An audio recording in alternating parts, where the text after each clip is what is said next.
Welcome to the first session of the paper management of services, which has been allotted for second semester BBA students under University of Mysore. So here under the first session, ನಾವು ಮೊದಲನೇದಾಗಿ topic ನ service ಅರ್ಥ ಸೇವೆಗಳ ಅರ್ಥ ಏನು, ಅದರ ಪರಿಕಲ್ಪನೆ ಏನು, ಮತ್ತೆ ಗುಣಲಕ್ಷಣಗಳೇನು ಅಂತ ತಿಳ್ಕೊಳ್ಳೋದ. ಸೊ ಇಲ್ಲಿ ಮೊದಲನೇದಾಗಿ ಬಂದು meaning of service. Meaning of ಸೇವೆಗಳ ಅರ್ಥಗಳನ್ನ ತಿಳ್ಕೊಳ್ಳೋದು ಮುಂಚೆ ನಾವು ಈ ಸರ್ವಿಸ್ ಸೆಕ್ಟಾರು ನಾನು ಇವಾಗ ನೋಡಿದಾಗ ಪ್ರೆಸೆಂಟ್ ಸಿನಾರಿಯೋಲಿ ಅಂದ್ರೆ ಪ್ರೆಸೆಂಟ್ ಸಿಚುವೇಶನ್ ಅಲ್ಲಿ ಸರ್ವಿಸ್ ಸೆಕ್ಟರು ತುಂಬಾ ವೇಗವಾಗಿ ಇಡೀ ಜಗತ್ತಿನಲ್ಲೇ ಹರಡ್ತಾ ಇದೆ. ಸೊ ಎಲ್ಲ ಕಸ್ಟಮರ್ಸ್ ಸರ್ವಿಸ್ಗೆ ಪ್ರಾಡಕ್ಟ್ ಗಿಂತ ಜಾಸ್ತಿ ಸರ್ವಿಸ್ಗೆ ಪ್ರಾಮುಖ್ಯತೆ ಕೊಡ್ತಾ ಇದ್ದಾರೆ. ಅವ್ರು ಏನು ವಸ್ತು ಅಥವಾ ಪದಾರ್ಥ ಅಥವಾ ಪ್ರಾಡಕ್ಟ್ ಅಂತ ಏನೋ ಕೊಂಡ್ಕೊಳ್ತಾರೋ ಅದ್ರ ಜೊತೆ ಅವ್ರಿಗೆ ಏನು ಸೇವೆ ಸಿಗ್ತಾ ಇದೆ, ಆ ಸೇವೆಯಿಂದ ಅವ್ರಿಗೇನೋ ಸ್ಯಾಟಿಸ್ಫ್ಯಾಕ್ಷನ್, ಆ ಸೇವೆ ತೃಪ್ತಿಕರವಾಗಿದೆಯಾ, ಅದ್ರ ಮೇಲೆ ಕಸ್ಟಮರ್ ಚಾಯ್ಸ್ ಡಿಪೆಂಡ್ ಆಗ್ತಾ ಇದೆ. ಏನೇ ಒಂದು ವಸ್ತು ಕೊಂಡ್ಕೋವಾಗ ಜನಗಳಿಗೆ ಮುಖ್ಯವಾಗಿ ಆ ವಸ್ತುನ ಕೊಂಡ್ಕೊಂಡಾದ್ಮೇಲೆ ಅದರಿಂದ ಅವರು ಏನು ಸೇವೆಗಳು ಮ್ಯಾನುಫ್ಯಾಕ್ಚರ್ ಇಂದ ಪಡ್ಕೊಳ್ತಾರೆ ಅನ್ನೋದು ತುಂಬಾ ಪ್ರಾಮುಖ್ಯತವಾಗಿದೆ. ಸೊ ಇಲ್ಲಿ ಮೀನಿಂಗ್ ಆಫ್ ಸರ್ವಿಸ್ ನ ನಾವು ಡಿಫೈನ್ ಮಾಡಿದಾಗ ಇಲ್ಲಿ ಸರ್ವಿಸ್ ನ ನಾವೇನಂತೀವಿ, ಸೇವೆನ, ಅದು ಒಂದು ಕ್ರಿಯೆ. ನಾವೇನ್ ಮಾಡ್ತಾ ಇದೀವಿ, ಯಾರಿಗೋಸ್ಕರ ನಾವು ಅದನ್ನ ಮಾಡ್ತಾ ಇದೀವಿ, ಒಂದು ಕ್ರಿಯೆ ಅಥವಾ ಒಂದು ಆಕ್ಷನ್ ಆಗಿರುತ್ತೆ. ಆ ಸರ್ವಿಸ್ ಅನ್ನೋದನ್ನ ನಾವು ನೋಡಕ್ಕಾಗಲ್ಲ. ಸರ್ವಿಸ್ ನ ನಾವು ಅಮೂರ್ತವಾದ ಒಂದು ವಸ್ತು ಅಂತಾನು ಹೇಳ್ಬೋದು, ಅಥವಾ it is intangible in nature, which cannot be seen, which cannot be touched, which cannot be felt, or we can say it will not have any physical existence. So but if you compare it with a product ಅಂದಾಗ, ಒಂದು ವಸ್ತುನ, ಸೇವೆನ ಒಂದು ವಸ್ತು ಜೊತೆ compare ಮಾಡಿದಾಗ, ವಸ್ತು ಅಂದಾಗ ಅದನ್ನ ನಾವು ನೋಡ್ಬೋದು. So it will have a physical existence, it can be touched, it can be felt. ನಾವು ಒಂದು ವಸ್ತು ನಮ್ಮ ಕಣ್ ಮುಂದೆ ಇರುತ್ತೆ. ಬಟ್ ಅದು ಸೇವೆ ಅನ್ನೋದನ್ನ ನಾವು ಏನು ಫೀಲ್ ಮಾಡ್ತೀವಿ ಹೊರತು ಅದು ಒಂದು ಫಿಸಿಕಲ್ ಎಕ್ಸಿಸ್ಟೆನ್ಸ್ ಇರಲ್ಲ. ಸೊ ಎಲ್ಲ ಇಮ್ಯಾಜಿನರಿ ಆಗಿರುತ್ತೆ, ಒಂದು ಐಡಿಯಾ ಆಗಿರುತ್ತೆ. ಸೊ ಅದು ಎಷ್ಟು ತೃಪ್ತಿಕರವಾಗಿ ಒಬ್ಬ ಮ್ಯಾನುಫ್ಯಾಕ್ಚರರ್ ಅಥವಾ ಒಬ್ಬ ಮಾರಾಟಗಾರರು ಆ ಕಸ್ಟಮರ್ಗೆ ತಲುಪಿಸ್ತಾನೋ ಅನ್ನೋದನ್ನ ತುಂಬಾ ಇಂಪಾರ್ಟೆಂಟ್ ಆಗಿರುತ್ತೆ. ಸೊ ಕೆಲವು ತಜ್ಞರು ಈ ಮಾರ್ಕೆಟಿಂಗ್ ಸರ್ವಿಸ್ ಬಗ್ಗೆ ಇದು ಡೆಫಿನೇಷನ್ಸ್ ನ ಕೊಟ್ಟಿದ್ದಾರೆ. ಸೊ ಮೊದಲನೇದಾಗಿ ಇಲ್ಲಿ ನೀವು ಸ್ಕ್ರೀನ್ ಮೇಲೆ ನೋಡ್ಬೋದು, ಅಮೆರಿಕನ್ ಮಾರ್ಕೆಟಿಂಗ್ ಅಸೋಸಿಯೇಷನ್ ಅವರು ಡಿಫೈನ್ ಮಾಡಿದ್ದಾರೆ. ಸರ್ವಿಸ್ ಅಂದ್ರೆ ಅದು ಒಂದು ಕ್ರಿಯೆ ಆಗಿದೆ, ಬೆನಿಫಿಟ್ಸ್ ಅಥವಾ ಒಂದು ತೃಪ್ತಿಕರವಾದ ಒಂದು ಆಫರ್, ಸೇಲ್ ನಾವು ಏನು ಸೇಲ್ ನ ಮಾಡ್ತೀವಿ ಪ್ರಾಡಕ್ಟ್ ನ, ಆ ಪ್ರಾಡಕ್ಟ್ ಜೊತೆಲಿ ನಾವು ಕೊಡ್ತಾ ಇರೋ ಒಂದು ಸೇವೆ ಅಂತ ಹೇಳ್ಬಿಟ್ಟು. ಸೊ ಅದು ಒಂದು ಕ್ರಿಯೆ ರೂಪದಲ್ಲಿ ಇರುತ್ತೆ, ಅದು ಅದರಿಂದ ಕಸ್ಟಮರ್ಸ್ಗೆ ಲಾಭ ಆಗುತ್ತೆ. ಸೊ ಫಾರ್ ಎಕ್ಸಾಂಪಲ್ ಇಲ್ಲಿ ಒಂದು ಎಕ್ಸಾಂಪಲ್ ಕೊಟ್ಟಿದೀವಿ. ಒಂದು ಹೋಟೆಲ್ಗೆ ಒಬ್ಬ ಕಸ್ಟಮರ್ ಹೋಗ್ತಾನೆ, ಅವನು ಅಲ್ಲಿ ಹೋಟೆಲ್ ಅಲ್ಲಿ ಸ್ಟೇ ಆಗ್ತಾನೆ. ಸ್ಟೇ ಆಗಿ ಅಲ್ಲಿರೋ ಸರ್ವಿಸಸ್ ಅವನೇನ್ ಪಡ್ಕೊಳ್ತಾನೆ ಅದಕ್ಕೆ ಅವನು ಬೆಲೆನು ಪೇ ಮಾಡ್ತಾನೆ. ಸೊ ಇದನ್ನ ನಾವು ಏನು ಅವನಲ್ಲಿದ್ದು ಆ ಸೇವೆಗಳನ್ನ ಪಡ್ಕೊಳ್ತಾನೋ, ಅವನು ಅಲ್ಲಿದ್ದು ಅಕೊಮಡೇಷನ್ ಪಡ್ಕೊಳ್ಳೋದಾಗ್ಲಿ, ಅವನು ಊಟ ತಿಂಡಿ ಅಥವಾ ಬೇರೆ ಸೇವೆಗಳನ್ನ ಅವನು ಏನು ಅಲ್ಲಿಂದ ಪಡ್ಕೊಳ್ತಾನೋ ಆ ವಸ್ತುನ ಅವನು ಫಿಸಿಕಲ್ ಆಗಿ ತಗೋ ಬರಲ್ಲ. ಬಟ್ ಅದನ್ನ ಅವನು ಅಲ್ಲಿ ಅದನ್ನ ಸೇವೆ ಮುಖಾಂತರ ಅದನ್ನ ಪಡ್ಕೊಂಡಿರ್ತಾನೆ, ಅಂಡ್ ಅದಕ್ಕೆ ಅವ್ನು ಬೆಲೆನೂ ಕಟ್ಟಿರ್ತಾನೆ. ಸೊ ಇಂಥ ಇದನ್ನ ನಾವು ಸಿಚುವೇಶನ್ ನಾವ್ ಏನ್ ಹೇಳ್ತೀವಿ, ಸರ್ವಿಸ್ ಮಾರ್ಕೆಟಿಂಗ್ ಅಂತ ನಾವು ಅದನ್ನ ಕರಿತೀವಿ. ಸೊ ಇಲ್ಲಿ ಇನ್ನೊಬ್ಬ ಬರುವ ವ್ಯಕ್ತಿ ಕೋಟ್ಲರ್ ಅನ್ನೋರು ಮಾರ್ಕೆಟಿಂಗ್ ತಜ್ಞರು, ಅವ್ರೇನ್ ಹೇಳ್ತಾರೆ ಅಂತ ಹೇಳಿದ್ರೆ, ಅವ್ರು ಅದೇ ಹೇಳ್ತಾರೆ, ಇಲ್ಲಿ ಸರ್ವಿಸ್ ನ ಒಂದು ಕ್ರಿಯೆ ಅಥವಾ ಒಂದು ಲಾಭದಾಯಕವಾದ ಒಂದು ಇದನ್ನ ನಾವು, ಸೇವೆನ ನಾವು ಒಬ್ಬ ವ್ಯಕ್ತಿಗೆ ಆಫರ್ ಮಾಡ್ತೀವಿ. ಅದು ನೋಡಕ್ಕಾಗಲ್ಲ, it will be completely intangible, ಅಂದ್ರೆ ಅದಕ್ಕೊಂದು ಫಿಸಿಕಲ್ ಎಕ್ಸಿಸ್ಟೆನ್ಸ್ ಇರಲ್ಲ, ಅದು we can just feel it. So ಇಲ್ಲಿ ಯಾವ ರೀತಿಯಾಗಿ ಒಂದು, ಫಾರ್ ಎಕ್ಸಾಂಪಲ್ ಇವಾಗ ನಾವು ಮಾರ್ಕೆಟ್ ಅಲ್ಲಿ ಒಂದು ವಸ್ತುನ ಕೊಂಡ್ಕೊಂಡಾಗ ಏನಾಗುತ್ತೆ, ಆ ವಸ್ತುಗೆ ನಾವು ಬೆಲೆ ಕೊಡ್ತೀವಿ. ಆ ವಸ್ತುನ ಬೆಲೆ ಕೊಟ್ಟಾದ್ಮೇಲೆ, ಆ ವಸ್ತು ಪಡ್ಕೊಂಡಾದ್ಮೇಲೆ ಆ ವಸ್ತುವಿನ ಮೇಲಿನ ಮಾಲೀಕತ್ವ ಏನಾಗುತ್ತೆ, ನಮ್ದಾಗುತ್ತೆ. ಆದ್ರೆ ಇಲ್ಲಿ ನಾವು ಸರ್ವಿಸ್ ನ ಪಡ್ಕೊಂಡಾಗಿ ಸರ್ವಿಸ್ಗೆ ಬೆಲೆನೂ ನಾವು ಪೇ ಮಾಡ್ತೀವಿ, ಆದ್ರೆ ಇಲ್ಲಿ ಮಾಲೀಕತ್ವ ಅನ್ನೋದು ಏನು ನಮ್ಗಿರಲ್ಲ. ನಾವು ಸರ್ವಿಸ್ ನ ಪಡ್ಕೊಂಡಿದೀವಿ, ಅದ್ರ ಬೆಲೆ ಮಾತ್ರ ಪೇ ಮಾಡ್ತೀವಿ ಹೊರತು ಅದಕ್ಕೊಂದು ಫಿಸಿಕಲ್ ಎಕ್ಸಿಸ್ಟೆನ್ಸ್ ಇರಲ್ಲ, ಅದನ್ನ ನಾವು ಜೊತೆಲಿ ತಗೊಂಡ್ ಬರಲ್ಲ. ಅಲ್ಲಿಗೇನಾಗುತ್ತೆ, ಮಾಲೀಕತ್ವ ಅಥವಾ the ownership on the product ಅಂತ ಹೇಗಿರುತ್ತೆ, ಹಾಗೆ ಓನರ್ಶಿಪ್ ಆನ್ ಸರ್ವಿಸ್ ಅನ್ನೋದು ಇಲ್ಲಿ ಕಂಡು ಬರೋದಿಲ್ಲ. ಸೊ ಇಲ್ಲಿ ನಾವು ಮುಂದೆ ಬಂದು ಪರಿಕಲ್ಪನೆ ಆಫ್ ಸರ್ವಿಸ್ ಮಾರ್ಕೆಟಿಂಗ್ ಅಂತ ಇದೆ ಇಲ್ಲಿ. ಸೊ ಪರಿಕಲ್ಪನೆಯಲ್ಲಿ ಏನಿದೆ, services are deeds, processes and performance. ಅಂದ್ರೆ ಸರ್ವಿಸ್ ಎಲ್ಲ ಆರ್ಥಿಕ ಚಟುವಟಿಕೆಗಳನ್ನ ಹೊಂದ್ಕೊಂಡಿರುತ್ತೆ. ಆದ್ರೆ ಅದಕ್ಕೊಂದು ಫಿಸಿಕಲ್ ಅಪಿಯರೆನ್ಸ್ ಇರಲ್ಲ. ಇಟ್ ಈಸ್ ಅಂದ್ರೆ ಇವಾಗ ಏನಾಗುತ್ತೆ, ಒಂದು ವಸ್ತುನ ಅಥವಾ ಪ್ರಾಡಕ್ಟ್ ನ ಪ್ರೊಡ್ಯೂಸ್ ಮಾಡಾದ್ಮೇಲೆ there is a time gap between the production and consumption. ಅಂದ್ರೆ ವಸ್ತುನ ನಾವು ಪ್ರೊಡ್ಯೂಸ್ ಮಾಡಿ ಮಾರ್ಕೆಟ್ ತಂದು ಕನ್ಸ್ಯೂಮರ್ ಅದನ್ನ ಪಡ್ಕೊಂಡು ಅದನ್ನ ಅವನು ಕನ್ಸ್ಯೂಮ್ ಮಾಡೋದ್ರಲ್ಲಿ ಟೈಮ್ ಗ್ಯಾಪ್ ಇರುತ್ತೆ. ಬಟ್ ಇಲ್ಲಿ ಸರ್ವಿಸ್ ಏನಾಗುತ್ತೆ, ಇನ್ಸ್ಟೆಂಟ್ ಆಗಿ ಅಟ್ ದ ಇಮಿಡಿಯೇಟ್ ಆಗಿ ಇಲ್ಲಿ ಟೈಮ್ ಗ್ಯಾಪ್ ಇರಲ್ಲ. ಪ್ರೊಡಕ್ಷನ್ ಮತ್ತೆ ಕನ್ಸಂಪ್ಷನ್ ಮಧ್ಯದಲ್ಲಿ ಯಾವ ಟೈಮ್ ಗ್ಯಾಪ್ ಇರಲ್ಲ.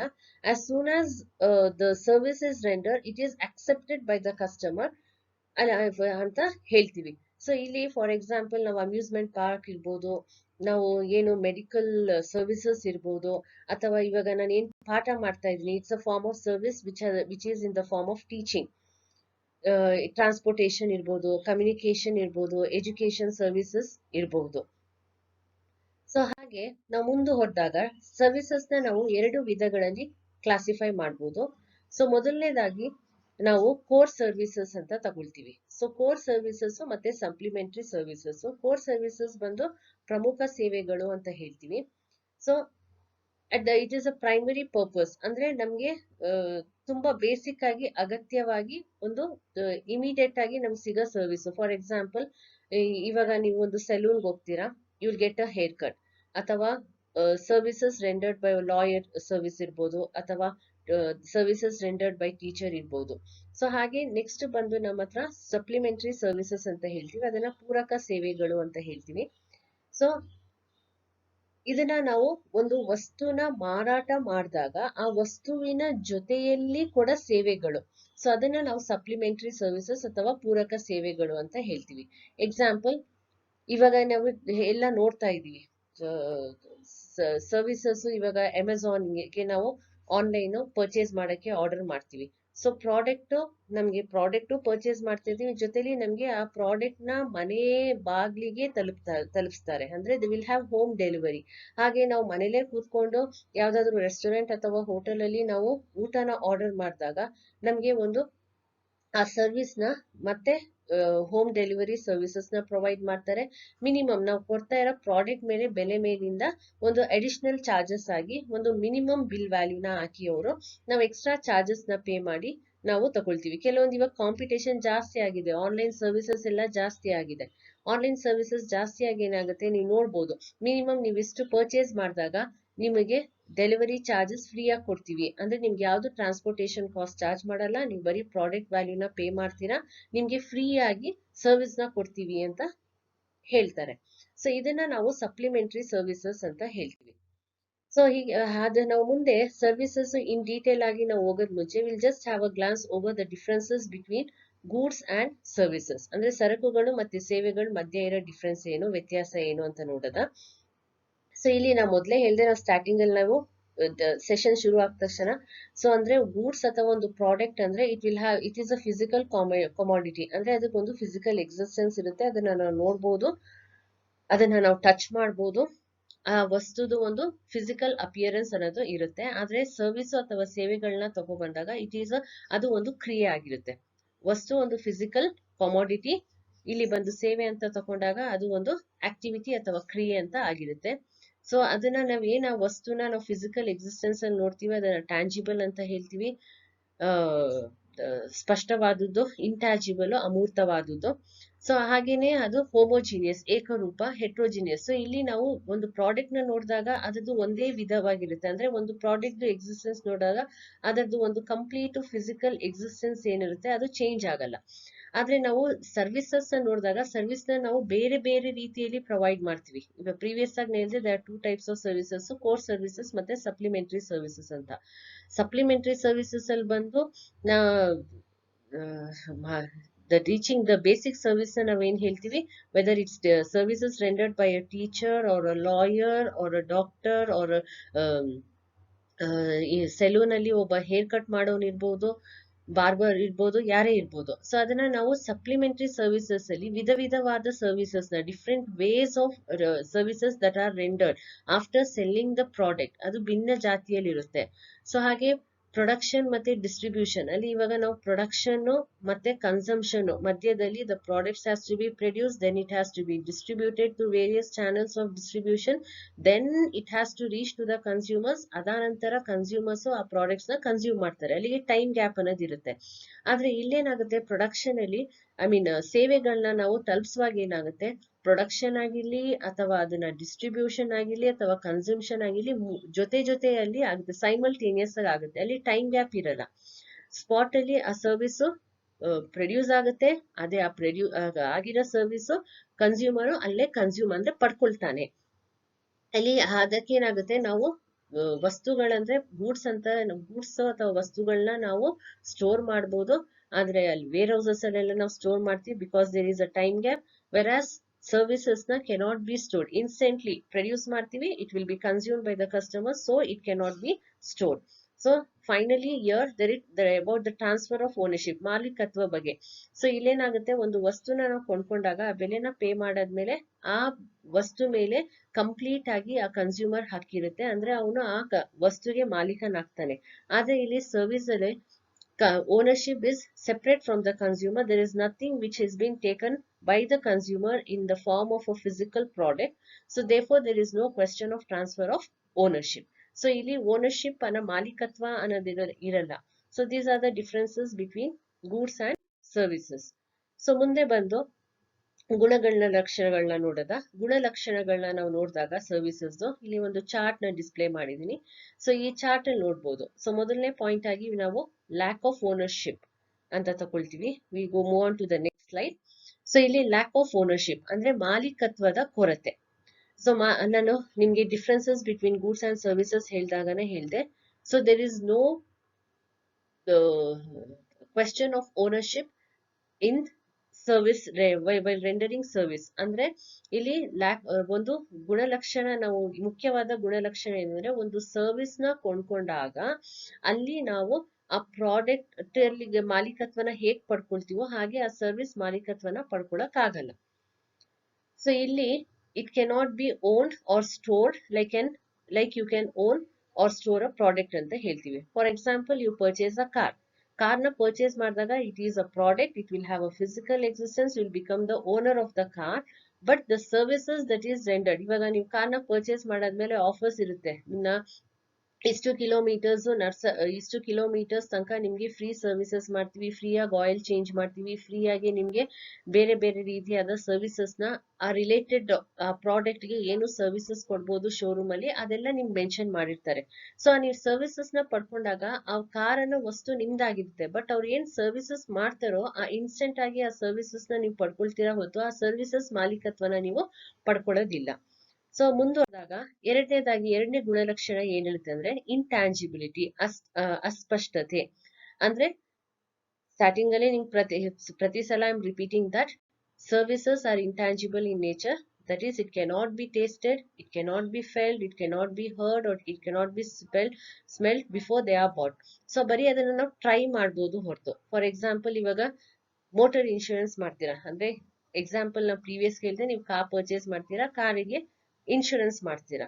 ಆ ಇನ್ಶೂರೆನ್ಸ್ ನ ನೀವು ಮಾಡಿಸಿದಾಗ ಅದನ್ನ ಒಂದು ಸರ್ಟಿಫಿಕೇಟ್ ರೂಪದಲ್ಲಿ ನಾವು ಕೊಡ್ತೀವಿ. ಸೊ ಏನಾದ್ರೂ ಆದ್ಮೇಲೆ ಅನಾಹುತ ಆದಾಗ ಅದ್ಮೇಲೆ ನಾವು ಫೈನಾನ್ಷಿಯಲ್ ಅಸಿಸ್ಟೆನ್ಸ್ ನ ಪಡ್ಕೊಳ್ತೀವಿ. Again it is a form of a service. ಹಾಗೇನೆ ಫೈನಾನ್ಷಿಯಲ್ ಸರ್ವಿಸಸ್ ಇರ್ಬೋದು, ನಾವು ಬ್ಯಾಂಕಿಂಗ್ ಟ್ರಾನ್ಸಾಕ್ಷನ್ಸ್ ಮಾಡ್ಬೋದು ಅಥವಾ ಬೇರೆ ರೀತಿಯಾದ ಫೈನಾನ್ಷಿಯಲ್ ಸರ್ವಿಸಸ್ ನ ನಾವು ಕನ್ಸಿಡರ್ ಮಾಡಿದಾಗ, ಸೊ ಅದೆಲ್ಲ ಏನಾಗುತ್ತೆ, ಅದು ನಾವು ಸರ್ವಿಸಸ್ ನಾವು ನೋಡ್ಬೋದು ಹೊರತು ಎಲ್ಲೂ ನಾವು ಆ ವಸ್ತುನ ನಾವು ಕೊಂಡ್ಕೊಳ್ಳೋದಿಲ್ಲ.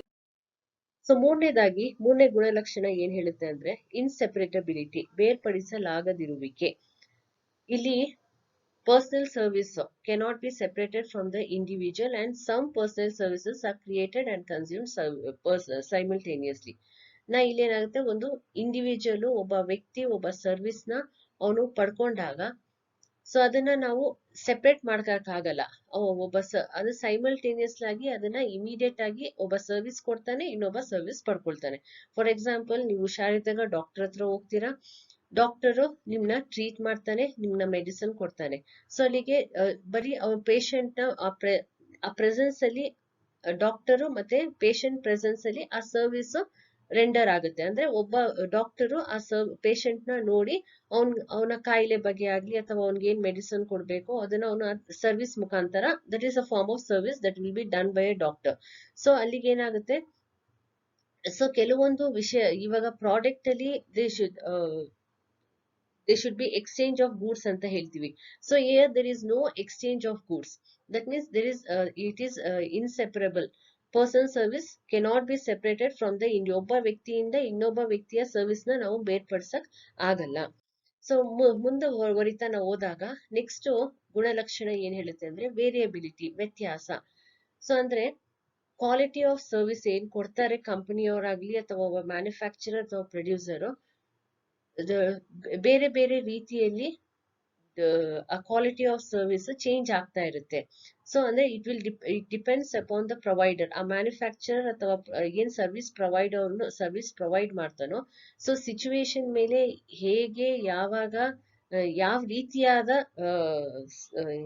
ವಸ್ತು ಇರುತ್ತೆ ಆ ಬೇಸಿಸ್ ಮೇಲೆ ಸರ್ವಿಸಸ್ ಚೇಂಜ್ ಆಗ್ತಾ ಹೋಗ್ತಾ ಇರುತ್ತೆ. ಸೊ ಇಲ್ಲಿ quality of services will not remain the same at all times. It will vary from it will vary as and when the provider provides the products. ಅಂದ್ರೆ ಆ ಪ್ರಾಡಕ್ಟ್ಸ್ ಡಿಪೆಂಡ್ ಆಗುತ್ತೆ, ಆ products depend ಆಗೋದ್ಮೇಲೆ ಆ services very ಆಗುತ್ತೆ. For example the quality of service ಅಂತ ನಾವು ತಗೊಂಡಾಗ, the service provided by a car mechanic is different, and the service provided by a professional lawyer or a teacher or a doctor is different. And the quality of service will not remain the same in all situations. It varies depending upon the provider as to what type of services he is providing. So ನಂತರ ಬಂದು ನಿಮ್ಗೆ last ಆಗಿ ಬಂದು ಪೆರಿಷಬಿಲಿಟಿ, ಬೇಗನೆ ಕ್ಷಯಿಸುವುದು. ಅಂದ್ರೆ it will not have the services cannot be stored. ನಾವು ಮೊದಲೇ ಸರಕುಗಳು ಮತ್ತೆ ಸೇವೆಗಳು ಮಧ್ಯ ವ್ಯತ್ಯಾಸನ ನಾವು ಡಿಸ್ಕಸ್ ಮಾಡಿದಾಗ ಅಲ್ಲಿ ನಾನು ಮೆನ್ಷನ್ ಮಾಡಿದೆ, goods can be stored, services cannot be stored. ಅಂದ್ರೆ it is perishable in nature, it cannot be stored, which can be stored for a long time ಅಂತ ಹೇಳಿದ್ರೆ ಪ್ರಾಡಕ್ಟ್ ನ ಸ್ಟೋರ್ ಮಾಡಬಹುದು. But services are perishable in nature, ಬೇಗನೆ ಕ್ಷಯಿಸು ಹೋಗುತ್ತೆ. ಅಂದ್ರೆ ಯಾವ ಟೈಮಲ್ಲಿ ಆ ಸರ್ವಿಸಸ್ ನ ನಾವು ಪ್ರೊವೈಡ್ ಮಾಡ್ತೀವೋ ಆ ಸರ್ವಿಸಸ್ ನ ಪ್ರೊವೈಡ್ ಮಾಡಿ ಯಾವ ಕಸ್ಟಮರ್ಗೆ ಆ ಸರ್ವಿಸಸ್ ನ ಪ್ರೊವೈಡ್ ಮಾಡ್ಕೊಳ್ತಾನೋ ಅದೇ ಟೈಮಲ್ಲಿ ಆ ಸರ್ವಿಸ್ ಮುಗ್ದೋಗುತ್ತೆ, ಅದು ಹೋಗಲ್ಲ. ಸೊ ಅದಕ್ಕೆ services is highly perishable and time element has great significance in service marketing. ಅಂದ್ರೆ ಇದನ್ನ ಆ ಸರ್ವಿಸ್ ನ ಪದೇ ಪದೇ ನಾವು ಪಡ್ಕೊಳಕ್ ಆಗಲ್ಲ. So at the same time you are going to get the service and you're going to pay for the service, and that will be end of the service. Again, when you have to get a new service, again there you are going to get a service provided by the provider and you're going to pay for that. So ಅಲ್ಲಿಗೆ for example ಇವಾಗ ಇಲ್ಲಿ ಒಂದು example ನ ತಗೊಂಡಿದ್ದೀನಿ. Doctors ಅಥವಾ dentist ಹತ್ರ ಒಬ್ಬ patient ಹೋದಾಗ ಅವನ ಅಪಾಯಿಂಟ್ಮೆಂಟ್ ಮಿಸ್ ಮಾಡಿದಾಗ ಸರ್ವಿಸ್ ವ್ಯಾಲ್ಯೂ ಒಟ್ಟೋಗುತ್ತೆ.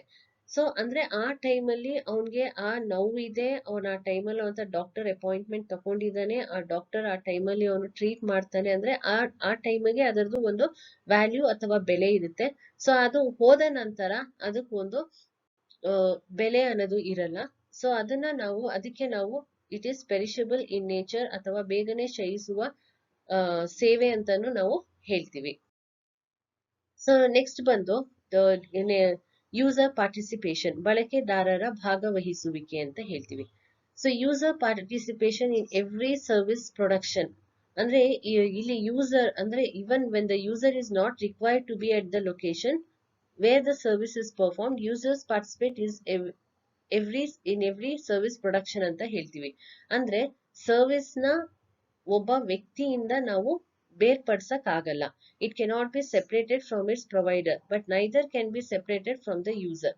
ಅಂದ್ರೆ ಸರ್ವಿಸು ಇವಾಗ ನಾನು ವಸ್ತುನ ಕೊಂಡ್ಕೊಂಡೆ, ಆ ವಸ್ತುನ ನಾನು ಪಡ್ಕೊಂಡೆ, ಆ ವಸ್ತುನ ನಾನು ಇನ್ನೊಬ್ರಿಗೆ ಟ್ರಾನ್ಸ್ಫರ್ ಮಾಡ್ಬೋದು. Whereas under user participation the provider of the service and the person who is going to receive the service both participation is important.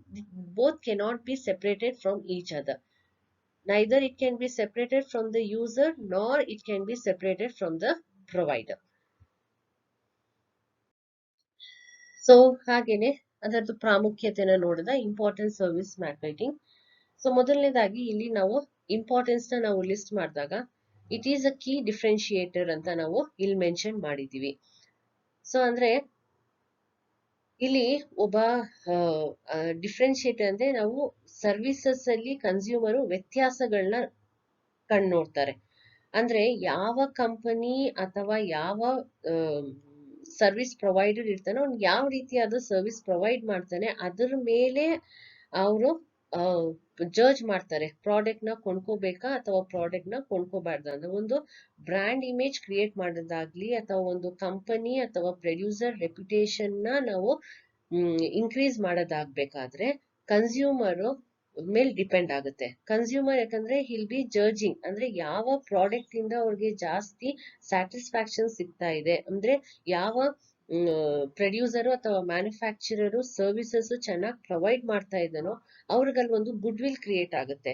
So ಆ ಪ್ರಾಡಕ್ಟ್ ನ ಅವರು ಪದೇ ಪದೇ ಕೊಂಡ್ಕೊಳಕ್ ಹೋಗ್ತಾರೆ depending upon the service. For example ಇಲ್ಲಿ ನಾನು ತುಂಬಾ famous ಆಗಿ ನಿಮ್ಗೆಲ್ಲ ಗೊತ್ತಿರೋ ಹಾಗೆ ಡಾಮಿನೋಸ್ ಮತ್ತೆ ಪಿಜ್ಜಾ ಹಟ್ ಎಕ್ಸಾಂಪಲ್ ನ ತಗೊಂಡಿದ್ದೀನಿ. ಸೊ ಇಲ್ಲಿ ಡಾಮಿನೋಸ್ ಮತ್ತೆ ಪಿಜ್ಜಾ ಹಟ್ ಎಕ್ಸಾಂಪಲ್ ನ ತಗೊಂಡಾಗ ಜನಗಳು ಕಂಪೇರ್ ಮಾಡ್ತಾರೆ ಡಾಮಿನೋಸ್ ಸರ್ವಿಸಸ್ ಹೇಗಿದೆ ಪಿಜ್ಜಾ ಹಟ್ ಸರ್ವಿಸಸ್ ಹೇಗಿದೆ. ಅವರು ಇನ್ ಟೈಮು ಸರ್ವಿಸ್ ಪ್ರೊವೈಡ್ ಮಾಡ್ತಾ ಇದಾರೆ ಅಂದ್ರೆ ನೀವು ಇಲ್ಲಿ you are ordering pizza or any other things. So ಇದನ್ನ ನೀವು ಆರ್ಡರ್ ಮಾಡಿ ನೀವು ಕನ್ಸ್ಯೂಮ್ ಮಾಡೋದ್ ನಿಜ ಅಂದ್ರೆ the time they are the delivery time they are taking the way the taste ಇರ್ಬೋದು ಅಥವಾ ಸರ್ವಿಸ್ ಅವ್ರು ಹೇಗೆ ಇನ್ ಟೈಮು ನಿಮ್ಗೆ ಮನೆಗೆ ರೀಚ್ ಮಾಡೋದಾಗಿರ್ಲಿ ಅಥವಾ ನೀವು ಡೈರೆಕ್ಟ್ ಆಗಿ ಅಲ್ಲೇ ರೆಸ್ಟೋರೆಂಟ್ ಹೋದಾಗ ಅಲ್ಲಿರೋ ನಿಮ್ಗೇನು ಸರ್ವಿಸ್ ಸಿಗುತ್ತೆ ಅದ್ರ ಮೇಲೆ you decide which is the best. ಅಂದ್ರೆ ಡಾಮಿನೋಸ್ ಆಗ್ಲಿ ಪಿಜ್ಜಾ ಹಟ್ ಆಗ್ಲಿ they are very famous for pizza. ಎರಡೂ ಒಂದೇ ರೀತಿ ಅಲ್ಲಿಗೆ ಏನಾಗುತ್ತೆ ನಿಮ್ಗೆ ಟೇಸ್ಟ್ ಪ್ರಾಡಕ್ಟ್ ಗಿಂತ ಜಾಸ್ತಿ ನಿಮ್ಗೆ ಯಾವ service provider will give the best service ಅನ್ನೋದನ್ನ ನೀವು ಜಡ್ಜ್ ಮಾಡ್ತೀರಾ. ಸೊ ಅಲ್ಲಿಗೆ since there is not much difference in the product of the above ಈ ಎರಡು ಪ್ರಾಡಕ್ಟ್ಸ್ ಬ್ರಾಂಡ್ಸ್ ನ ನೀವು ನೋಡಿದಾಗ ಒಂದೇ ಪ್ರಾಡಕ್ಟ್ ಅಂದ್ರೆ ಇಬ್ರು ಪಿಜ್ಜಾಗಳೇ ಮಾರೋದು. ಇಬ್ರದು ಪಿಜ್ಜಾ ಟೇಸ್ಟ್ ಅಲ್ಲಿ ದೇ ಆರ್ ಗುಡ್ ಅಂತಾನು ನಾವು ಹೇಳ್ಬೋದು. ಬಟ್ ಇಲ್ಲಿ depending upon the services rendered by these outlets the consumers they are going to decide and they are going to differentiate andre which is the which outlet is providing the best excellent customer service ಅನ್ನೋದನ್ನ ಅವರು judge ಮಾಡ್ತಾರೆ. So ನಂತರ ಬಂದು importance of relationship. So ಇಲ್ಲೇನಾಗುತ್ತೆ ಇಲ್ಲಿ ಒಬ್ಬ service provider ಇರ್ತಾರೆ ಅಥವಾ producer ಅಥವಾ ಮ್ಯಾನುಫ್ಯಾಕ್ಚರರ್ ಇರ್ತಾರೆ. ಆ ಸರ್ವಿಸ್ ನ ನಾನು ಮೊದಲೇ ನಾವೇನ್ ಹೇಳ್ತೀವಿ it is an intangible product ಅಂತ ಹೇಳ್ತೀವಿ. ಅದನ್ನ ನಾವು ನೋಡಕ್ ಆಗಲ್ಲ ನೋಡದೇ ಇರೋ ವಸ್ತು ಅದನ್ನ ಸರ್ವಿಸ್ ಮುಖಾಂತರ ಪಡ್ಕೊಳ್ತಾ ಇದೀವಿ ನಾವು. ಅದೇನಾಗುತ್ತೆ it will be completely dependent upon the trust of the customer ಅಂದ್ರೆ ಕಸ್ಟಮರ್ ಅಲ್ಲಿ ಇರೋ ನಂಬಿಕೆ ಏನಿದೆ ಆ ಮ್ಯಾನುಫ್ಯಾಕ್ಚರರ್ ಮೇಲೆ ಅದ್ರ ಮೇಲೆ ಆ ರಿಲೇಶನ್ಶಿಪ್ ಸ್ಟ್ರಾಂಗ್ ಆಗೋದಾಗ್ಲಿ ಅಥವಾ ವೀಕ್ ಆಗೋದಾಗ್ಲಿ ಆಗುತ್ತೆ. ಸೊ ಒಬ್ಬ ಮ್ಯಾನುಫ್ಯಾಕ್ಚರರ್ ಅವನಿಗೆ ಬೇಕಾಗಿರೋ ಪರ್ಮನೆಂಟ್ ಕಸ್ಟಮರ್ಸ್ ಕ್ರಿಯೇಟ್ ಆಗ್ಬೇಕು ಅವನ ಸೇಲ್ಸ್ ಇನ್ಕ್ರೀಸ್ ಆಗ್ಬೇಕು ಅಂತ ಹೇಳಿದಾಗ ಅವನ ಕನ್ಸ್ಯೂಮರ್ಸ್ ನಂಬಿಕೆ ಅನ್ನೋದನ್ನ ಅವನು ಉಳಿಸ್ಕೋಬೇಕಾಗುತ್ತೆ. So if he has to keep the good relationship between the customers ಏನು ಕಸ್ಟಮರ್ಸ್ ನೀಡ್ಸ್ ಇದೆ ಅಥವಾ what exactly the customers want ಬೇಕು ಅನ್ನುತ್ತೋ ಅದನ್ನ ಮ್ಯಾನುಫ್ಯಾಕ್ಚರ್ ಅಥವಾ ಪ್ರೊಡ್ಯೂಸರ್ ತಿಳ್ಕೋಬೇಕಾಗತ್ತೆ. ಸೊ ಅದೇ ರೀತಿಯಲ್ಲಿ ಆ ಕಸ್ಟಮರ್ ಸ್ಯಾಟಿಸ್ಫೈ ಆಗೋ ತರ ಸರ್ವಿಸ್ ನ ಪ್ರೊವೈಡ್ ಮಾಡ್ಬೇಕಾಗುತ್ತೆ. ಆ ಒಂದ್ಸತಿ ಆ customer if the customer is satisfied with the services provided by the producers R manufacturer he will become a loyal customer. Andre the relationship between the producer and consumer will be very strong and the manufacturer can create permanent customers for their products through the services that they are going to render. ಅಂದ್ರೆ customer retention ನಾ ಇಲ್ಲೇ ಹೇಳ್ದೆ previous ಆಗಿ ಏನ್ ಹೇಳ್ದೆ. So ಇದು ತುಂಬಾ ಇವಾಗ business very highly competitive it is a very highly competitive world. So change is the order of the day ಅಂತ ಹೇಳ್ತೀವಿ. ಪ್ರತಿ ದಿನ ನಾವು ಚೇಂಜಸ್ ನೋಡ್ತೀವಿ, ಹೊಸ ಹೊಸ ಪ್ರಾಡಕ್ಟ್ಸ್ ಮಾರ್ಕೆಟ್ ಅಲ್ಲಿ ಬರ್ತಾ ಇದೆ. ಸೊ ಇವತ್ತಿರೋ ಪ್ರಾಡಕ್ಟ್ ನಾಳೆ ಇರಲ್ಲ, ನಾಳೆ ಇರೋ ಪ್ರಾಡಕ್ಟ್ ಮತ್ತೆ ಅಡ್ವಾನ್ಸ್ ಆಗಿ ಮತ್ತೊಂದು ರೀತಿಯಲ್ಲಿ ಬರುತ್ತೆ. ಕಾಂಪಿಟೇಟರ್ಸ್ ಜಾಸ್ತಿ ಆಗ್ತಾ ಇದ್ದಾರೆ, ಕನ್ಸ್ಯೂಮರ್ ನಾಲೆಜು ಜಾಸ್ತಿ ಇನ್ಕ್ರೀಸ್ ಆಗ್ತಾ ಇದೆ. ಸೊ ಅಲ್ಲಿಗೆ consumers will have a lot of choice. They can easily switch on to products from one producer to another producer. So ಇಲ್ಲಿ consumer, because the only thing the consumers, the requirement, what exactly consumer wants, if that is satisfied by the product in the market, he is ready to pay for the price. So ಅಲ್ಲಿಗೆ ಏನಾಗುತ್ತೆ, ಇಂಥ highly competitive world ಅಲ್ಲಿ consumers ನ ಉಳಿಸ್ಕೋಬೇಕು, ನಮ್ಮ product ನ ಮುಂದೆ future ಅಲ್ಲೂ ನಮ್ಮ ಪ್ರಾಡಕ್ಟ್ ನಾನೇ ಅಂದ್ರೆ ಸರ್ವಿಸ್ ಪ್ರೊವೈಡರ್ ಅಥವಾ ಪರ್ಟಿಕ್ಯುಲರ್ ಮ್ಯಾನುಫ್ಯಾಕ್ಚರ್ ಪ್ರಾಡಕ್ಟ್ ನಾನೇ ಕೊಂಡ್ಕೋಬೇಕು. ಇನ್ನು ಆ ಹಳೆ ಕನ್ಸ್ಯೂಮರ್ಸ್ ಜೊತೆ ಇನ್ನು ಹೊಸ ಕನ್ಸ್ಯೂಮರ್ಸ್ ನ ಅವರು ಅಟ್ರಾಕ್ಟ್ ಮಾಡ್ಕೋಬೇಕು ಅಂತ ಹೇಳಿದಾಗ service place a very important roll. ಅಂದ್ರೆ ಸೆಲ್ಲರು ಏನ್ ಸರ್ವಿಸ್ ನ ಪ್ರೊವೈಡ್ ಮಾಡ್ತಾನೋ ಅದನ್ನ ಅವನು ಆ ಒಂದೇ ರೀತಿಯಾದ ಸರ್ವಿಸ್ ಅಲ್ಲಿ ರಿಜಿಡ್ ಆಗಿ ಇರಕ್ ಆಗಲ್ಲ. ಅಂದ್ರೆ ಅವನು ಅಪ್ ಟು ಡೇಟ್ ಮಾಡ್ತಾ ಇರ್ಬೇಕು. ಅಂದ್ರೆ ತುಂಬಾ ಕಾನ್ಸಂಟ್ರೇಟ್ ಮಾಡಿ ಅವ್ರು ಏನು ಚೇಂಜಿಂಗ್ ನೀಡ್ಸ್ ಇದೆ, ಯಾಕಂದ್ರೆ ಕನ್ಸ್ಯೂಮರ್ ನೀಡ್ಸ್ ಏನಿರುತ್ತೆ ಅದು ಚೇಂಜ್ ಆಗ್ತಾ ಇರುತ್ತೆ. ಇವತ್ತೇನು ಒಬ್ಬ ಕನ್ಸ್ಯೂಮರ್ ಇಷ್ಟಪಡ್ತಾನೋ ಅದೇ ಅವನು ಮುಂದೇನೂ ಇಷ್ಟಪಡ್ತಾನೆ ಅನ್ನೋದಿರಲ್ಲ. ಚೇಂಜಿಂಗ್ ಅಂದ್ರೆ ಕಾಂಪಿಟೇಟಿವ್ ವರ್ಲ್ಡ್ ಅಲ್ಲಿ ಬರ್ತಾ ಇರೋ ವಸ್ತುಗಳನ್ನ ಪ್ರಾಡಕ್ಟ್ಸ್ ಮೇಲೆ ಅವನ ನೀಡ್ಸ್ ಅಥವಾ ವಾಂಟ್ಸ್ ಚೇಂಜ್ ಆಗ್ಬೋದು, ಅಥವಾ ಅವನ ಇನ್ಕಮ್ ಲೆವೆಲ್ ಚೇಂಜ್ ಆದಾಗ ಅವನ ಕೊಂಡ್ಕೊಳ್ಳೋ ಇದನ್ನ ಅಂದ್ರೆ ಪರ್ಚೇಸಿಂಗ್ ಪವರು ಚೇಂಜ್ ಆಗ್ಬೋದು. ಸೊ ಅಲ್ಲಿ ಏನಾಗತ್ತೆ, ದ ಸೆಲ್ಲರ್ಸ್ ಯಾವಾಗ್ಲೂ ಅವ್ರು ಏನ್ ಮಾಡ್ಬೇಕು, ಆ ಕನ್ಸ್ಯೂಮರ್ಸ್ ನ ರಿಟೈನ್ ಮಾಡ್ಕೊಳಕ್ಕೆ ಹೇಗೆ ಕನ್ಸ್ಯೂಮರ್ ಬಿಹೇವಿಯರ್ ಚೇಂಜ್ ಆಗ್ತಾ ಇರುತ್ತೋ ಆ ಚೇಂಜಸ್ ಪ್ರಕಾರ ಆ ಚೇಂಜಸ್ ನ ಅವ್ರು ಈಡೇರಿಸಕ್ಕೆ, ಅಂದ್ರೆ to satisfy the needs of the consumers, the sellers have to concentrate and they have to provide the services as and when required by the consumers. So ಅಲ್ಲಿಗೆ ಏನಾಗುತ್ತೆ, ಇನ್ನು ಮುಂದೆ ಆ ಕಸ್ಟಮರ್ಸ್ ನ ಉಳಿಸ್ಕೋಬೇಕು, ಹೊಸದಾಗ ಅವ್ರಿಗೆ ಏನ್ ಚೇಂಜಸ್ ಬೇಕಾಗಿದೆ ಕಸ್ಟಮರ್ಸ್ಗೆ ಅನ್ನೋ ತಿಳ್ಕೊಬೇಕಂದ್ರೆ ಅವ್ರ ಹತ್ರದಿಂದ ಫೀಡ್ಬ್ಯಾಕ್ ಪಡ್ಕೋಬೇಕು. ಫೀಡ್ಬ್ಯಾಕ್ ಪಡ್ಕೊಂಡು ನಂತರ ಅವ್ರಿಗೆ ಅನಿಸಿಕೆನ ಪಡ್ಕೊಂಡಾದ್ಮೇಲೆ ಅದೇ ರೀತಿಯಾದ ಸರ್ವಿಸಸ್ ನ ಪ್ರೊವೈಡ್ ಮಾಡೋದ್ರಲ್ಲಿ ಅವರು ಸಕ್ಸಸ್ ಆದ್ರೆ even they can gain loyal customers to the company. Next ಬಂದು ಮಲ್ಟಿಪಲ್ ಟಚ್ ಪಾಯಿಂಟ್ಸ್ ಅಂತ ಇದೆ. ಸೊ ಇಲ್ಲಿ ಟ್ಯಾಂಜಿಬಲ್ ಇಂಟ್ಯಾಂಜಿಬಲ್ ಇರೋದ್ರಿಂದ ಏನಾಗುತ್ತೆ, ನಾವು ಯಾವ ಟೈಮಲ್ಲಿ ಸರ್ವಿಸಸ್ ನ ಪಡ್ಕೊಳ್ತೀವಿ ಅದೇ ಟೈಮಲ್ಲಿ ಅದನ್ನ ಕನ್ಸ್ಯೂಮ್ ಮಾಡ್ಕೊಳ್ತೀವಿ. ಒಬ್ಬ ಕನ್ಸ್ಯೂಮರ್ ಸರ್ವಿಸಸ್ ನ at the same time provider of service ನ ಪ್ರೊವೈಡ್ ಮಾಡಿದ ತಕ್ಷಣ ಇಮಿಡಿಯೇಟ್ ಆಗಿ the person consumes the service. So ಇಲ್ಲಿ ಆ ಇಮಿಡಿಯೇಟ್ ಆಗಿ ಆ ಪ್ರಾಡಕ್ಟ್ ಜೊತೆಲಿ ಅವ್ರು ಏನ್ ಸರ್ವಿಸ್ ಪ್ರೊವೈಡ್ ಮಾಡ್ತಾನೆ ಅದೇ ಸಮಯದಲ್ಲಿ ಕನ್ಸ್ಯೂಮರ್ ಯೋಚನೆ ಮಾಡ್ತಾನೆ, ಅವನು ಈ ಪ್ರಾಡಕ್ಟ್ ಜೊತೆ ಮುಂದುವರಿಬೇಕಾ ಅಥವಾ ಮುಂದುವರಿಬಾರ್ದಾ ಅಂತ ಹೇಳ್ಬಿಟ್ಟು. ಸೊ ಅಲ್ಲಿಗೆ ಇಲ್ಲಿ ಬರೀ ಅವನ್ಗೆ ಒಂದು ಮೋಟಿವೇಟ್ ಮಾಡೋದಲ್ಲ, ಒಂದು ಕನ್ಸ್ಯೂಮರ್ಗೆ ಮೋಟಿವೇಟ್ ಮಾಡೋದಲ್ಲ, ಒಂದು ನಂಬಿಕೆನೂ ಕ್ರಿಯೇಟ್ ಮಾಡ್ಬೇಕಾಗತ್ತೆ. ಅಂದ್ರೆ at the time immediate, at the instant time, ಅಂದ್ರೆ ಇಮಿಡಿಯೇಟ್ ಆಗಿ ನಾವು ಯಾವ ಟೈಮಲ್ಲಿ ಒಬ್ಬ ವಸ್ತು ಜೊತೆ ನಾವು ಸರ್ವಿಸ್ ಪ್ರೊವೈಡ್ ಮಾಡ್ತಾ ಇದೀವೋ that plays a very important role by the provider of service, because that will have more impact on the mind of the customer whether to continue with the product in future and have more purchases. ಮುಂದುವರೆದ್ರೆ ನಾವು services ಪ್ರೊಫಿಲರೇಟ್ ಅಂತ ಹೇಳ್ತೀವಿ. Services ಪ್ರೊಲಿಫರೇಟ್. So ಇಲ್ಲಿ ಒಂದು service provide ಮಾಡೋದು ಒಂದು challenging task ಆಗಿರುತ್ತೆ. ಯಾಕಂದ್ರೆ ಒಬ್ಬೊಬ್ಬ ವ್ಯಕ್ತಿ ಅನಿಸಿಕೆ ಏನಿರುತ್ತೆ, ಅವನ ವಾಂಟ್ಸ್ ಏನಿರುತ್ತೆ ಅದು ಡಿಫ್ರೆಂಟ್ ಆಗಿರುತ್ತೆ. ಅಂದ್ರೆ ಪ್ರತಿಯೊಂದು ಕನ್ಸ್ಯೂಮರ್ಗೂ ಒಂದೇ ಲೆವೆಲ್ ಅಲ್ಲಿ ಸ್ಯಾಟಿಸ್ಫೈ ಮಾಡೋದು ಒಂದು ತುಂಬಾ ಚಾಲೆಂಜಿಂಗ್ ಟಾಸ್ಕ್ ಆಗಿರುತ್ತೆ ಒಬ್ಬ ಸರ್ವಿಸ್ ಪ್ರೊವೈಡರ್ಗೆ. ಸೊ ಅಲ್ಲಿಗೆ ಏನಾಗುತ್ತೆ, ಡಿಫ್ರೆಂಟ್ ವೇಸ್ ಅಥವಾ ಮೆಥಡ್ಸ್ ನ ಅವರು ಅಡಾಪ್ಟ್ ಮಾಡ್ಬೇಕಾಗುತ್ತೆ depending upon the behaviour of the customer, type of the customer, to communicate the customers. ಅಲ್ಲಿ ಏನಾಗುತ್ತೆ, ದ ಕನ್ಸ್ಯೂಮರ್ಸ್ ದ ಪ್ರೊಡ್ಯೂಸರ್ ಏನಾಗುತ್ತೆ, ಆ ಬೆನಿಫಿಟ್ಸ್ ಆಫ್ ಸರ್ವಿಸಸ್ ಅಂದ್ರೆ ಅವ್ರಿಗೆ ಯಾವ, ಫಾರ್ ಎಕ್ಸಾಂಪಲ್ ಇಲ್ಲಿ ನಾವು ಒಂದು ಎಕ್ಸಾಂಪಲ್ ಕೊಟ್ಟಿದ್ದೀನಿ. ಎಕ್ಸಾಂಪಲ್ ಇಲ್ಲಿ ಏನಾಗಿದೆ, ನಾವು ಒಬ್ಬ ವ್ಯಕ್ತಿಗೆ ಅವನಿಗೆ ಬೇಕಾಗಿರೋ ಸರ್ವಿಸ್ ಅಥವಾ ಪ್ರಾಡಕ್ಟ್ ಇಂದ ತೃಪ್ತಿಕರವಾಗಿ ಮುಂದೆ ಅವ್ರು ಕೊಡ್ತಾ ಇರೋ ಸರ್ವಿಸು ಮತ್ತೆ ಅವರ ಸ್ಯಾಟಿಸ್ಫ್ಯಾಕ್ಷನ್ ಲೆವೆಲ್ ನಾವು ಚೆಕ್ ಮಾಡ್ಬೇಕಂದ್ರೆ ಅವನಿಗೆ ಈಸಿಯಾಗಿ ಅರ್ಥ ಆಗ್ತಾ ಇರೋ ಲ್ಯಾಂಗ್ವೇಜ್ ಅಲ್ಲಿ ನಾವು ಅರ್ಥ ಮಾಡಿಸಿದ್ರೆ ಸೊ ಅವನು ಅದರಿಂದ ಆ ಬೆನಿಫಿಟ್ ನ ಪಡ್ಕೊಳ್ಳಕ್ಕೆ ಅಥವಾ ಮೇನ್ಲಿ ಟೋಟಲ್ ಆಗಿ ನಾವು ಹೇಳ್ಬೇಕಂದ್ರೆ it all depends on the communication between the effective communication between the consumer and and the service provider. So the type of the service that is provided or the benefits the consumer is going to receive after purchasing the product with service, what type of services they are going to get, what are the benefits they are going to get, how they are going to satisfy their wants ಅನ್ನೋದನ್ನ ನಾವು ಅವ್ರಿಗೆ convenient ಆಗಿರೋ communication language ನಾವು ಬಳಸಿದಾಗ ಏನಾಗುತ್ತೆ, consumer will be more happy, andre he'll feel important of himself, where the producer will communicate in the easiest way to the consumers. ಹಾಗೆ ಬಂದು feedback improve services ಅಂತ ಹೇಳ್ತೀವಿ. ಅಂದ್ರೆ ನಾವು ಏನು ಕಸ್ಟಮರ್ಸ್ ಸರ್ವಿಸಸ್ ನ ಪ್ರೊವೈಡ್ ಮಾಡಾದ್ಮೇಲೆ ಅವರ ಅನಿಸಿಕೆಗಳನ್ನ ಆಫ್ಟರ್ ಸರ್ವಿಸಸ್, ಅಂದ್ರೆ ಸರ್ವಿಸಸ್ ನ ಪ್ರೊವೈಡ್ ಮಾಡಿದ್ರೆ ಅವ್ರಿಗೆ ಏನ್ ಅನ್ಸಿದೆ ಪ್ರಾಡಕ್ಟ್ ಬಗ್ಗೆ ಆಗಿರ್ಲಿ ಅಥವಾ ಸರ್ವಿಸಸ್ ನ ಪ್ರೊವೈಡ್ ಮಾಡಾದ್ಮೇಲೆ ಅವರ ಅನಿಸಿಕೆಗಳನ್ನ ನಾವು ಕಸ್ಟಮರ್ಸ್ ಇಂದ ಪಡ್ಕೊಂಡಾಗ ಅವ್ರ ಸಜೆಷನ್ಸ್ ನ ಅಥವಾ ಮುಂದೆ ನಾವು ಹೇಗೆ ಬಿಸ್ನೆಸ್ ನ ಇಂಪ್ರೂವ್ ಮಾಡ್ಬೋದು ಅಥವಾ ನಾವು ಸರ್ವಿಸಸ್ ನ ಇನ್ನೂ ಚೆನ್ನಾಗಿ ಕನ್ಸ್ಯೂಮರ್ಸ್ ಗೆ ನಾವು ಪ್ರೊವೈಡ್ ಮಾಡ್ಬೋದು, ಅವರ ಚೇಂಜಿಂಗ್ ಬಿಹೇವಿಯರ್ ಇರ್ಬೋದು, ಚೇಂಜಿಂಗ್ ನೀಡ್ಸ್ ಇರ್ಬೋದು, ಡಿಸೈರ್ಸ್ ಇರ್ಬೋದು, ಅದ್ರ ಬಗ್ಗೆ ಎಲ್ಲ ನಾವು ಫೀಡ್ಬ್ಯಾಕ್ ಮುಖಾಂತರ ಮಾಹಿತಿನ ಪಡ್ಕೋಬಹುದು. ಸೊ ಇದರಿಂದ ಏನಾಗುತ್ತೆ, ಸೆಲ್ಲರ್ಸ್ ಅವರು ಅವ್ರಿಗೊಂದು ಹವ್ಯಾಸ ಆಗುತ್ತೆ.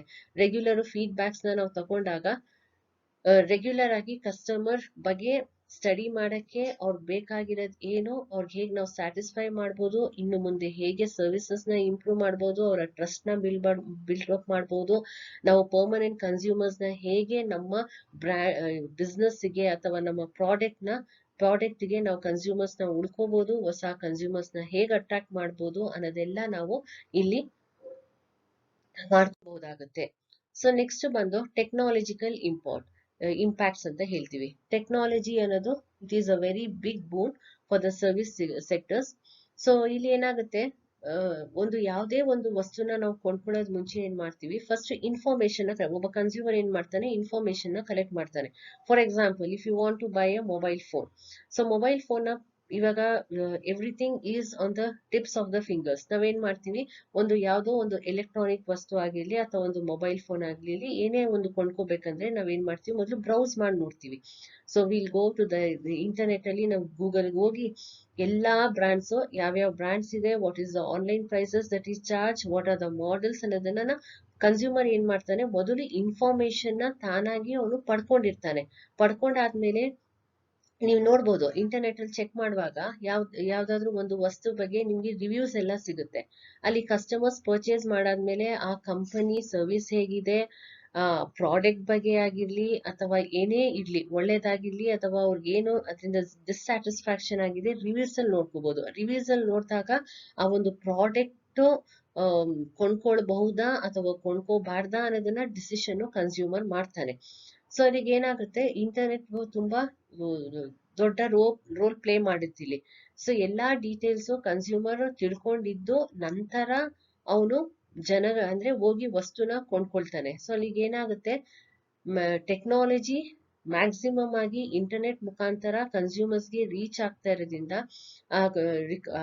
ಪ್ರಾಡಕ್ಟ್ ಬಗ್ಗೆ ನಾಲೆಜ್ ಆಗಿರ್ಲಿ, ಆ ಪ್ರಾಡಕ್ಟ್ ಕ್ವಾಲಿಟಿ ಆಗಿರ್ಲಿ, ಪ್ರಾಡಕ್ಟ್ ಪ್ರೈಸ್ ಆಗಿರ್ಲಿ, ಪ್ರಾಡಕ್ಟ್ ಮಾಡೆಲ್ ಆಗಿರ್ಲಿ, ಅಥವಾ ಪ್ರಾಡಕ್ಟ್ ಯಾವ ಮ್ಯಾನುಫ್ಯಾಕ್ಚರ್ ಕಂಪನಿ ಇರುತ್ತೋ ಆ ಮ್ಯಾನುಫ್ಯಾಕ್ಚರಿಂಗು ಅಥವಾ ಪ್ರೊಡ್ಯೂಸರು ಏನ್ ಸರ್ವಿಸಸ್ ಪ್ರೊವೈಡ್ ಮಾಡ್ತಾರೆ, ಅದರಿಂದ ಎಷ್ಟು ಗ್ರಾಹಕರು ಸ್ಯಾಟಿಸ್ಫೈಡ್ ಇದ್ದಾರೆ ಇಲ್ಲ ಅನ್ನೋದೆಲ್ಲಾ ತಿಳ್ಕೊಳ್ತಾರೆ.